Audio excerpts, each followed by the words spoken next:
선관위의 내부망을 해킹으로 들어가 본 거예요. 이게 혹시 조작이 가능한가? 해킹이 가능한가? 라고 봤더니 조작이 가능하더라는 거예요. 부정선거는 가능한가라는 질문에서 국정원은 가능하다라는 결론을 낸 겁니다. 자, 해킹도 되고 조작까지 되더라. 그런데 더욱 우려가 되는 거는 투표 쪽도 조작이 되고 개표 쪽도 조작이 되더라라는 게 국정원의 결론입니다. 지난 대선 때 우리나라 유권자 수가 4,419만 7,692명이었습니다. 그럼 그 사람은 어느 지역에 사는지, 그리고 그 사람은 투표를 했는지 여부가 이 선거인 명부 시스템에 다 들어가 있습니다.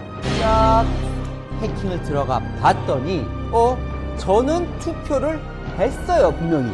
그런데 이걸 조작을 해서 안 한 것처럼 또 쏙 사라진 것처럼 할 수 있더라는 겁니다. 두 번째, 그걸 안 했는데 마치 한 것처럼 할 수 있더라.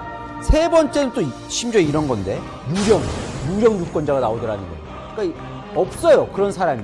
우리 유권자에 없는데 마치 실제로 그런 유권자가 있는 것처럼 통합선거인 명부 시스템에 올릴 수도 있더라 라는 거예요. 이 세 가지가 모두 해킹과 조작이 가능하더라는 게 국정원 결과입니다. 두 번째, 자, 선관위 내부 시스템도 들어갈 수 있더라. 그럼 여기서 뭐가 문제가 되냐면 막 마음대로 출력해서 그거 써서 내면 그거 완전히 부정선거죠, 그죠? 그런데 그대로 출력이 가능하더라는 거예요. 그런데 문제는 실제로 있는 QR코드 그대로 투표용지가 뽑혀서 나오더라는 겁니다.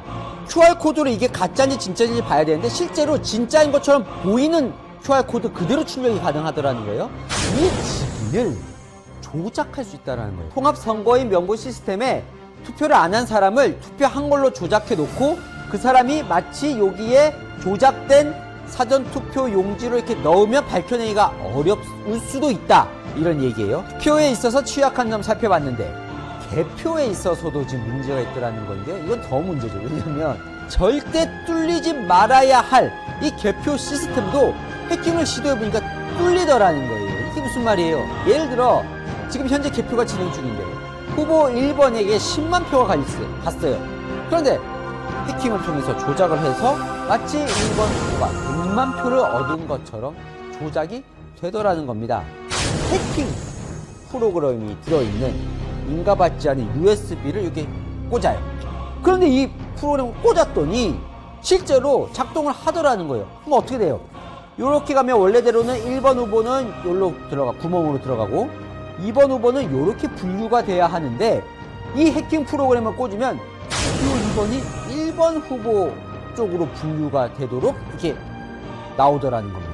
하지만 국정원은 이번에 우리가 해킹을 한 건 무슨 특수가 아니라 국제적으로 널리 쓰이는 해킹 수법 정도로 들어가 봤더니 뻥뻥 뚫리던데 선관위가 북한의 해킹 뚫린 적은 있었다라는 게 이번 선관위 결과 발표인데요. 그러니까 북한에 대남 공작을 주도하는 기구가 있어요. 북한 정찰총국. 이번에도 조사를 해보니까 너무나 허술하더라는 거예요. 이렇게 선관위 보안 의식이 허술했다는 겁니다. 부정선거라는 건요 절대로 이루어져서는 안 되는 겁니다.